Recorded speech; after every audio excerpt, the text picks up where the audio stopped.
जनो जय माता दी। गुरु पूर्णिमा के पावन अवसर पर सत्यनारायण व्रत कथा। श्री वेद व्यास जी ने कहा, एक समय नैमिषारण्य तीर्थ में सौनक आदि सभी ऋषियों तथा मुनियों ने पुराण शास्त्र के वक्ता श्री सूत जी महाराज जी से पूछा, महामुनि, किस व्रत अथवा तपस्या से मनोवांछित फल प्राप्त होता है, उसे हम सब सुनना चाहते हैं। श्री सूत जी बोले, इसी प्रकार देव ऋषि नारद जी के द्वारा भी पूछे जाने पर भगवान कमलापति ने उनसे जैसा कहा था उसे कह रहा हूँ। एक समय योगी नारद जी लोगों के कल्याण की कामना से विविध लोकों में भ्रमण करते हुए मृत्युलोक में आए और यहाँ उन्होंने अपने कर्म फल के अनुसार नाना योनियों में उत्पन्न सभी प्राणियों को अनेक प्रकार के कलेश और दुख भोगते हुए देखा। किस उपाय से इनके दुखों का नाश हो सकता है, सोचकर वह विष्णु लोक को गए।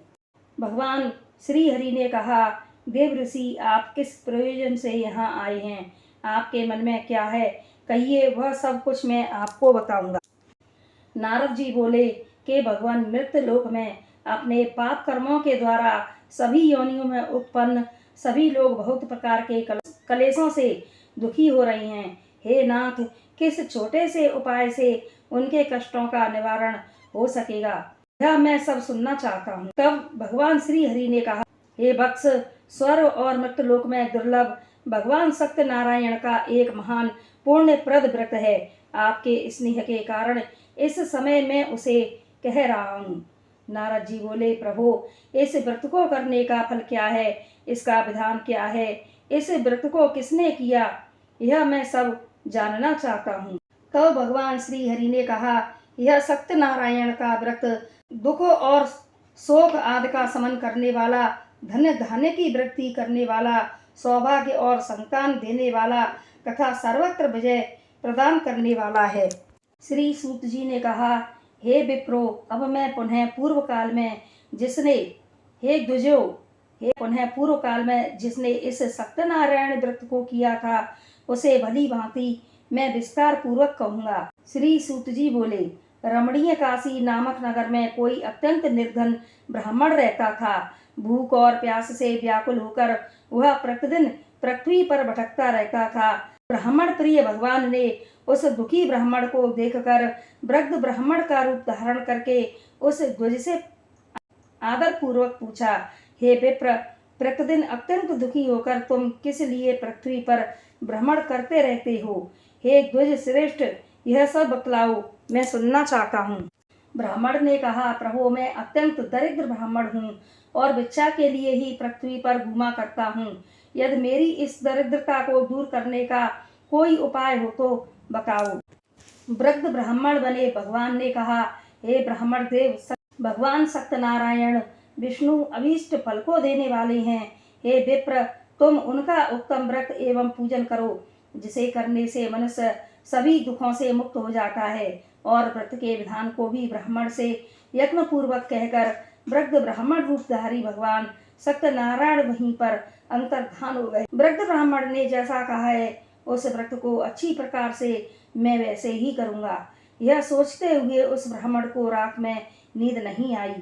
तदंतर प्रातः काल उठकर सत्यनारायण का व्रत करूँगा, ऐसा संकल्प करके वह ब्राह्मण भिक्षा के लिए चल दिया। उस दिन ही ब्राह्मण को भिक्षा में बहुत सा धन प्राप्त हुआ।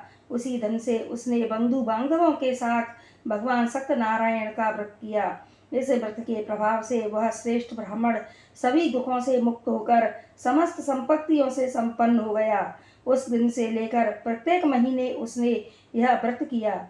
इस प्रकार भगवान सत्यनारायण के इस व्रत को करके वह द्विज श्रेष्ठ ब्राह्मण अपने सभी पापों से मुक्त हो गया और जब तक जीवित रहा तब तक भगवान सत्यनारायण के व्रत को करता रहा। ऋषियों ने कहा, हे महामुनि, इस पृथ्वी पर और किस किस ने इस व्रत को किया, यह हम सुनना चाहते हैं। श्री सूत जी बोले, एक बार वह द्विज श्रेष्ठ अपनी धन संपत्ति के अनुसार बंधु बांधवों तथा पारिवारिक जनों के साथ व्रत करने के लिए उद्यत हुआ।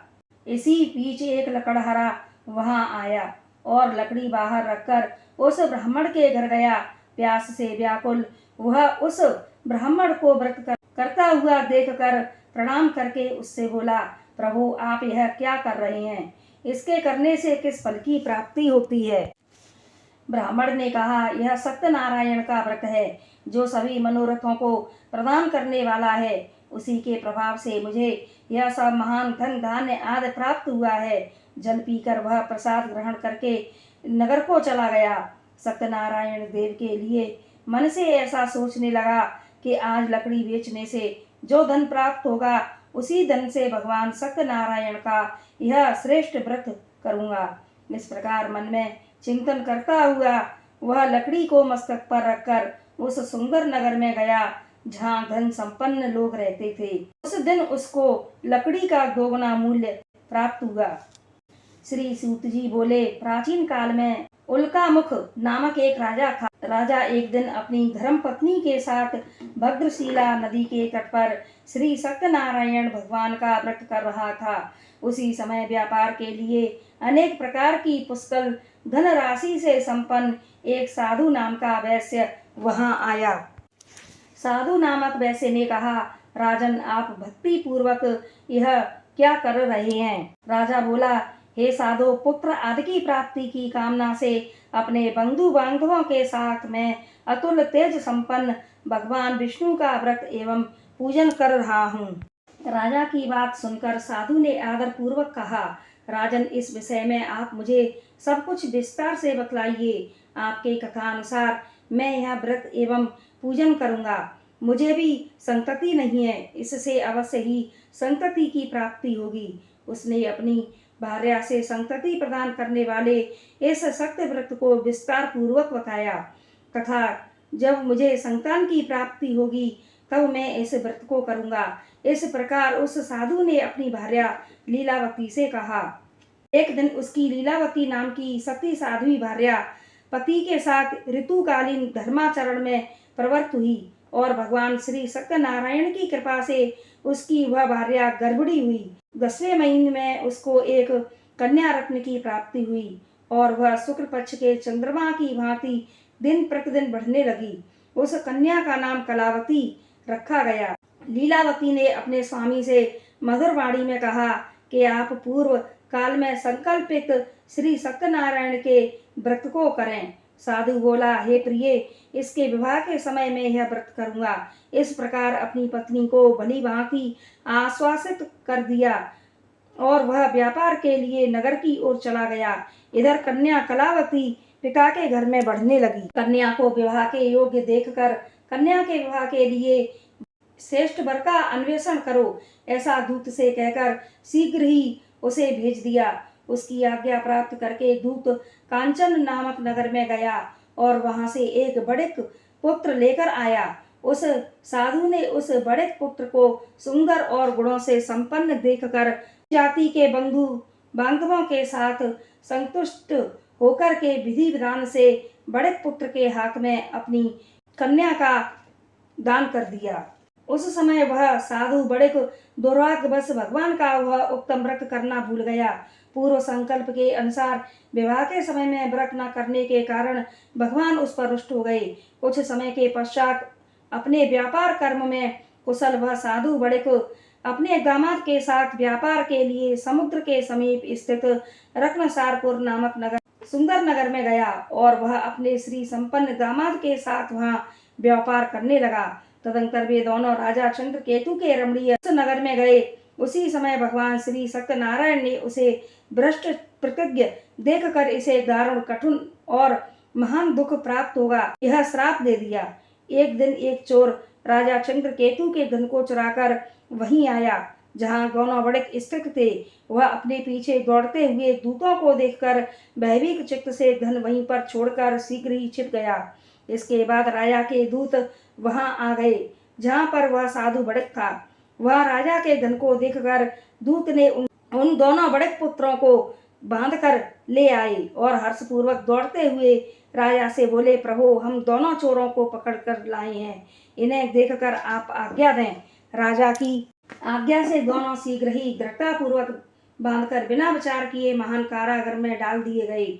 भगवान सत्यदेव की माया से किसी ने उन दोनों की बात नहीं सुनी और राजा चंद्रकेतु ने उन दोनों का धन भी ले लिया।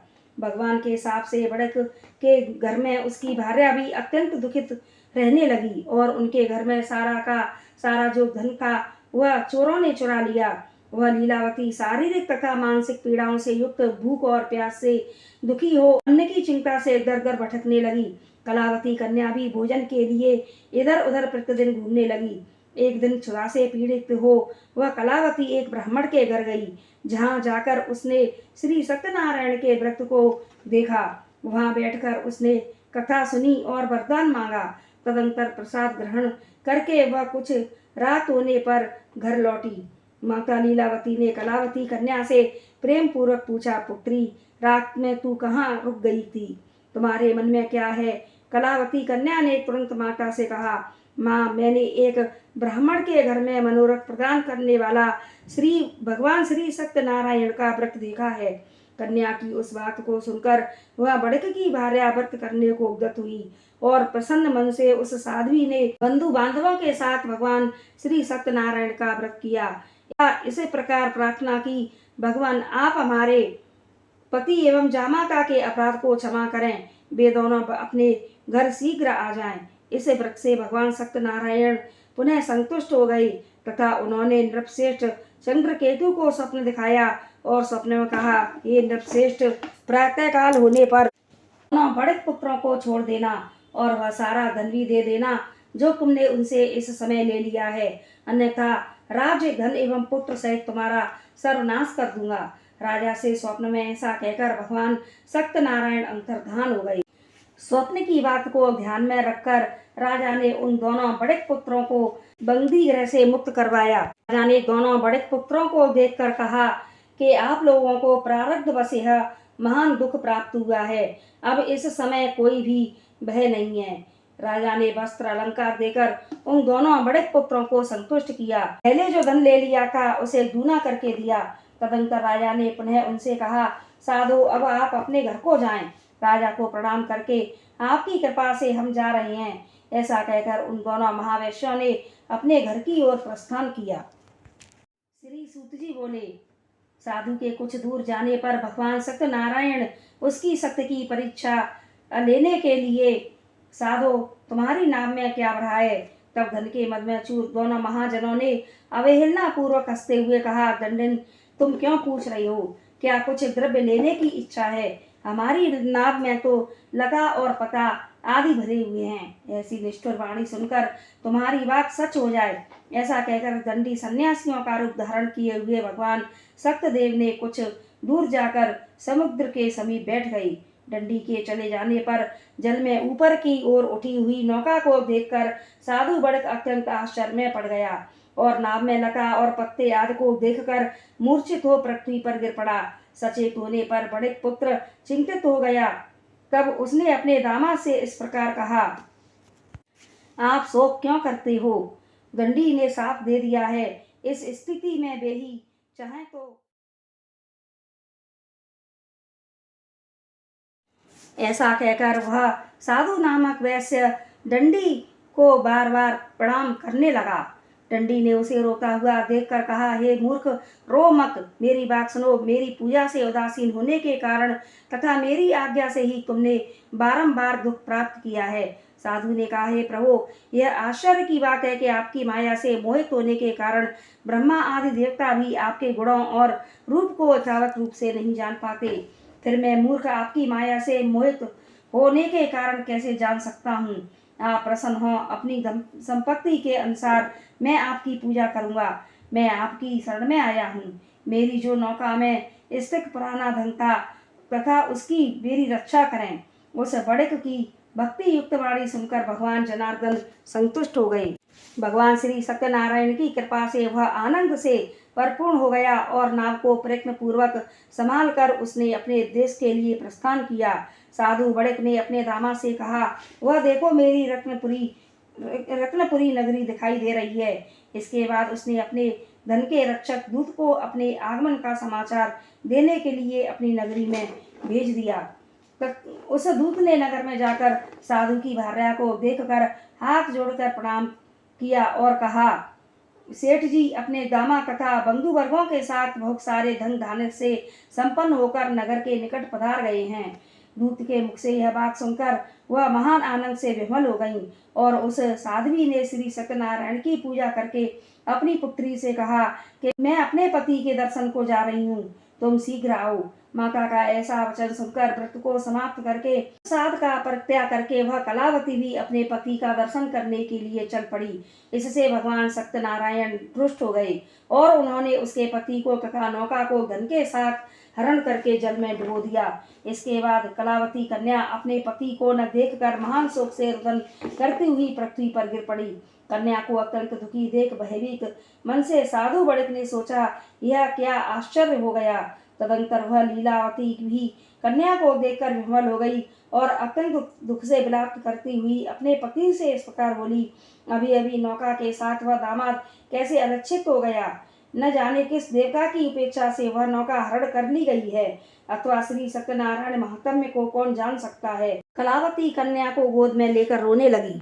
कलावती कन्या भी अपने पति के नष्ट हो जाने पर दुखी हो गई और पति की पादुका लेकर उनका अनुगमन करने के लिए उसने मन में निश्चय किया। कन्या के इस प्रकार के आचरण को देखकर भार्या सहित वह धर्मज्ञ साधु बड़िक अत्यंत शोक से संतप्त हो गया और सोचने लगा, या तो भगवान सत्यनारायण ने यह दामाद के साथ धन धान्य से भरी इस नौका का अपहरण किया है, अथवा हम सभी भगवान सत्यदेव की माया से मोहित हो गए हैं। अपनी धन शक्ति के अनुसार मैं भगवान सत्यनारायण की पूजा करूंगा। सभी को बुलाकर इस प्रकार कहकर उसने अपने मन की इच्छा प्रकट की और बारंबार भगवान सत्यदेव को प्रणाम किया। इससे दीनों के परपालक भगवान सत्यदेव प्रसन्न हो गए। भक्तवत्सल भगवान ने कृपा पूर्वक कहा, तुम्हारी कन्या मेरा प्रसाद छोड़कर अपने पति को देखने चली आई है।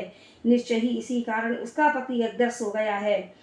यदि घर जाकर यह प्रसाद ग्रहण करके पुनः आए तो हे साधु तुम्हारी पुत्री पति को प्राप्त करेगी, इसमें संशय नहीं है। कन्या कलावती भी आकाश मंडल से ऐसी वाणी सुनकर शीघ्र ही घर गई। उसने प्रसाद ग्रहण किया। पुनः आकर स्वजनों तथा अपने पति को देखा। तब कलावती कन्या ने अपने पिता से कहा, अब तो घर चलें, विलंब क्यों कर रहे हैं। कन्या की यह बात सुनकर बड़े पुत्र संतुष्ट हो गया और विधि विधान से भगवान सत्यनारायण का पूजन करके धन तथा बंधु बांधवों के साथ अपने घर गया। तदंतर पूर्णिमा तथा संक्रांति पर्वों पर भगवान सत्यनारायण का पूजन करते हुए इस लोक में शोक भोग कर अंत में सत्यपुर वैकुंठ धाम में चला गया तथा जब तक जीवित रहा भगवान सत्यदेव की पूजा करता रहा। श्री सूत जी बोले, हे श्रेष्ठ मुनियों, अब इसके बाद मैं दूसरी कथा कहता हूँ, आप लोग सुने। अपनी प्रजा का पालन करने में तत्पर तुंगध्वज नामक एक राजा था। उसने सत्यदेव के प्रसाद का परित्याग करके दुख प्राप्त किया। एक बार वह वन में जाकर वहां भूखे पशुओं को मारकर बट वृक्ष के नीचे आया। वहां उसने देखा कि गोपगण बंधु बांधवों के साथ संतुष्ट होकर भक्ति पूर्वक भगवान सत्यदेव की पूजा कर रहे हैं। राजा यह देख कर भी अहंकार वश ना तो वहां गया और ना उसने भगवान सत्यनारायण को प्रणाम किया। इसके बाद पूजन करके सभी गोपगण भगवान का प्रसाद राजा के समीप रखकर वहां से लौट आए और इच्छानुसार उन सभी ने भगवान का प्रसाद ग्रहण किया। इधर राजा को प्रसाद का परित्याग करते देखकर उन सभी को बहुत दुख हुआ। उसका संपूर्ण धन धान्य एवं सभी सौपुत्र नष्ट हो गए। राजा ने मन में निश्चय किया कि अवश्य ही भगवान सत्यनारायण ने हमारा धन नाश कर दिया है, इसलिए मुझे वहीं जाना चाहिए जहाँ श्री सत्यनारायण का पूजन हो रहा था। ऐसा मन में विचार करके वह राजा गोपगणों के समीप गया और उसने गोपगणों के साथ भक्ति श्रद्धा से युक्त होकर विधि पूर्वक भगवान सत्यदेव की पूजा की। भगवान सत्यदेव की कृपा से वह पुनः धन और पुत्रों से संपन्न हो गया तथा इस लोक में सभी सुखों को भोग कर अंत में सत्यपुर नामक वैकुंठ लोक को प्राप्त हुआ। श्री सूत जी ने कहा, जो व्यक्ति इस परम दुर्लभ श्री सत्यनारायण जी के व्रत को करता है और पूर्णमयी कथा फल प्रदायिनी भगवान की कथा को भक्ति युक्त होकर सुनता है, उसे भगवान सत्यनारायण की कृपा से धन धान्य आदि की प्राप्ति होती है। दरिद्र धनवान हो जाता है, बंधन में पड़ा हुआ बंधन से मुक्त हो जाता है, डरा हुआ व्यक्ति भय से मुक्त हो जाता है। यह सत्य बात है, इसमें संशय नहीं है। इस लोक में वह सभी फलों का उपभोग करके अंत में सत्यपुर वैकुंठ लोक को जाता है। हे ब्राह्मणों, इस प्रकार मैंने आप लोगों से भगवान सत्यनारायण को व्रत को कहा, जिसे करके मनुष्य सभी दुखों से मुक्त हो जाता है। कलयुग में तो भगवान सत्यदेव की पूजा विशेष फल प्रदान करने वाली है। भगवान विष्णु को ही कुछ लोग काल, कुछ लोग सत्य, और कोई ईश और कोई सत्यदेव तथा दूसरे लोग सत्यनारायण नाम से कहेंगे। अनेक रूप धारण करके भगवान सत्यनारायण सभी का मनोरथ सिद्ध करते हैं। कलयुग में सनातन भगवान विष्णु ही सत्य व्रत रूप धारण करके सभी का मनोरथ पूर्ण करने वाले होंगे।